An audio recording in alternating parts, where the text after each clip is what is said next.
So, hello everyone. In part 1 of our series, we are beginning with Introduction to Microeconomics. Pretty axiomatic what it really means, but it has some really important concepts which have been frequently asked by the assessor.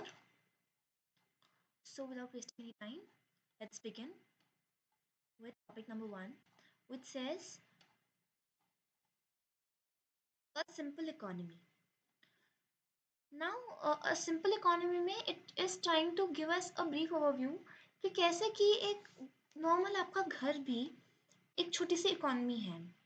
एक farm family भी एक छोटी सी economy है जिनके पास खुद का एक plot है, खुद के कुछ ग्रेन्स हैं and they have some farming implements जैसे कि कुछ कुटिली या फिर कुछ है ना, basically some tech. Okay, a pair of bullocks which can be a form of labor and also the labor services of the family members.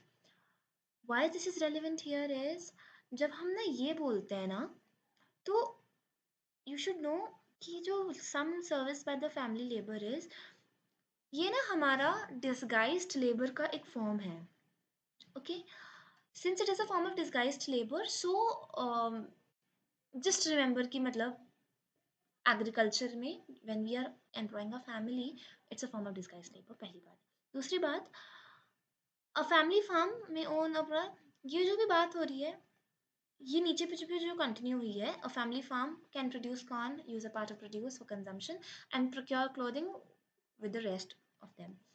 अगर they are consuming it just for themselves then this is subsistence agriculture, जहाँ पे उन्होंने खुद के लिए बनाया, खुद खाया. There is no surplus for cell.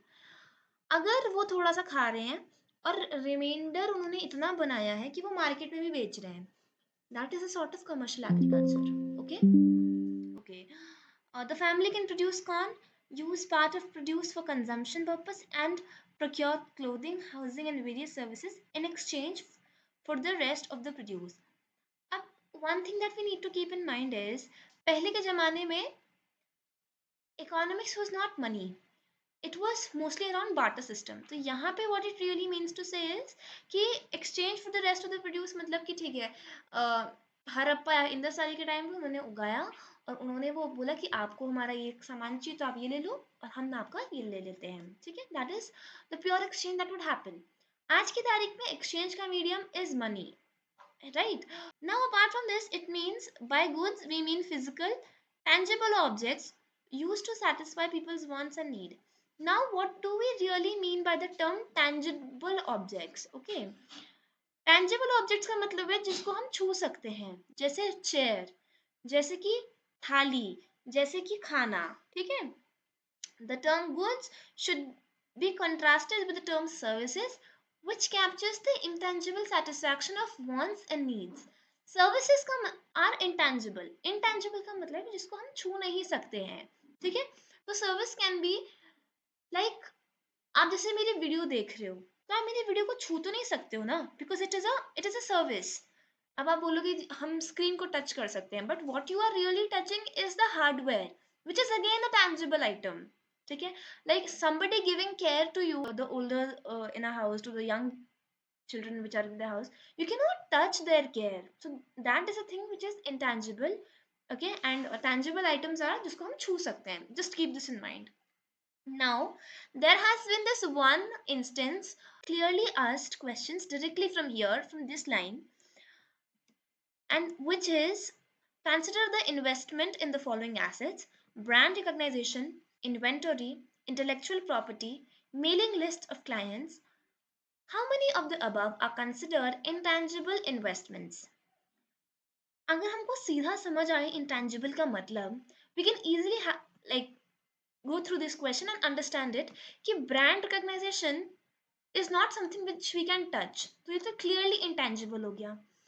जो इन्वेंटरी है, इन्वेंटरी मतलब कितना आपके पास गोडाउन में स्टॉक पड़ा है, तो आप अपने स्टॉक को तो छू सकते हो ना, तो that is a tangible investment. Intellectual property again you can not touch it, क्योंकि आपको कोई ऑर्गेनाइजेशन ये राइट दे रही है कि आपका इसके ऊपर पेटेंट है, you can not touch it. Mailing list of clients again you can not touch it. So इसमें option number 3 is the correct one कि intangible investments. So basically if you had read, like if you are clear with this thing which they have written here, this question becomes doable. Okay, now here it is saying that whatever a family farm can produce.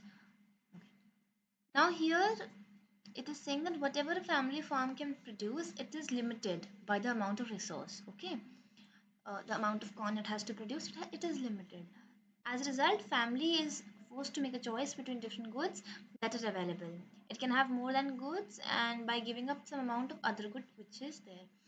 ये चीज़ we see it in our daily lives कि sometimes if we want this particular thing, we have to give up on our thought of wanting the other thing, mostly because of some budget constraint or something else.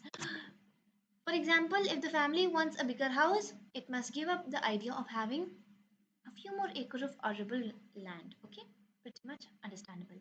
Needless to say, there have been some compatibility between what people in the society collectively want to have and what they produce.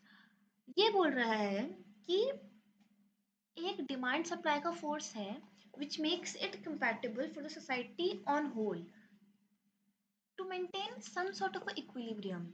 देखो जिस चीज़ की demand है उसको कोई ना कोई cater कर रहा है. जैसे आज की तारीख में there is demand for people to study NCRTs, and I am here catering to the pretty much demand.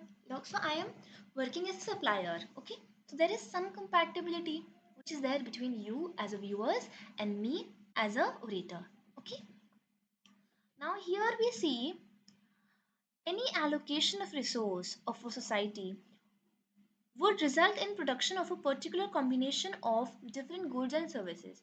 The goods and services thus produced will have to be redistributed among the individuals of a society. अब इसका ना मतलब समझिए, हमको ये दिखता है कि allocation of resource में मोस्टली हम या फिर तो लेबर को एंड कैपिटल को हम कंसिडर करते हैं. कैपिटल में हम कैपिटल गुड्स भी बोलते हैं. ठीक है, ये हम सब we will talk through it. तो अब आप ये समझिए बेसिक लाइन में अभी समझने के लिए कि हम पे कुछ रॉ मटेरियल है, उसको हम कैसे लगाएं कि हम एक गुड बनाएं. अब जैसे वीट हो रहा है, तो वीट से हम ब्रेड भी बना सकते हैं और वीट से हम अम, दलिया भी बना सकते हैं. ठीक है, तो अब वो रॉ मटेरियल लगाना किधर है, that is the allocation of resource. The goods and services thus produced will have to be distributed among individuals of society. अब मान लीजिए कि हमने डिसाइड कर लिया कि do we really want to make bread out of it or do we want dalia out of it.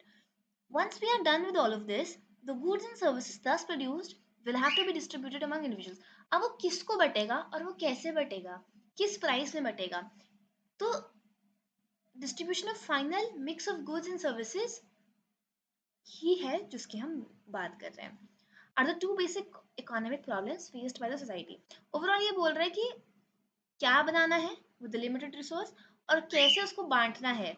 That are the two basic economic problems faced by the society. Now central problems of economy.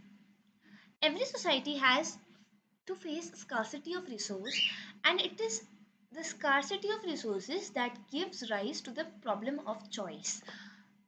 Scarcity of resource का मतलब है कि ये हम assume करते हैं कि human जो वॉन्ट्स हैं वो इनफाइनाइट है एंड उसके सापेक्ष जो है हमारा रिसोर्सेज, जो भी मतलब हमारे पास अर्थ में जो उगता है वो तो फाइनाइट है. तो with respect to our wants, our resources basically मतलब our inputs are scarce. तो अभी बोलते हैं कि scarcity के कारण a problem of choice आती है. What exactly is problem of choice? मतलब मैं क्या चुनूं? That is basically problem of choice. कि मैं क्या इधर खाऊं या ये खाऊं, कि ये चूज करूं, A चूज करूं या B गुड चूज करूं. ठीक है. Now, here we assume that all goods and services produced are consumed by people in the society and there is no scope of getting anything from outside the society. Basically, जब हम 2x2 framework की हम बात करते हैं तो basically यहाँ पे ना हमारा कोई इंटरेक्शन नहीं हो रहा है आउटवर्ड इकोनॉमी से. तो getting anything from outside the society का मतलब है उस इकोनॉमी से बाहर का। लेट्स अज्यूम कि हम आज की तारीख में उस इकोनॉमी का उस सोसाइटी को हम समझ रहे हैं कि हमारा स्टेट, और हमको और स्टेट से कुछ रॉ मटेरियल नहीं आ रहा है, but in the larger scheme of things एक कंट्री भी हम कर सकते हैं, कि हम ये यहाँ पे ये भी समझ सकते हैं कि there is no scope of getting anything from other countries as input और रॉ मटेरियल। ठीक है, जैसे आज की तारीख में we have a lot of dependency on active pharmaceuticals from outer countries, but हम यहाँ तक अभी तक जो भी हमने बातें करी हैं वो सिर्फ ये अज्यूम कर रहा है कि हम मतलब अपने अंदर ही बना रहे हैं, अपने अंदर ही बेच रहे हैं, और हमारा जो ट्रेड हो रहा है वो इंटरनली ही हो रहा है। By the allocation of resource we mean how much of the resource is devoted to production of each good and services। मतलब वो ये कि मतलब कितना हमारा जो गेहूं है वो दलिए में बनेगा या फिर ब्रेड में बनेगा। तो that is basically allocation of resource.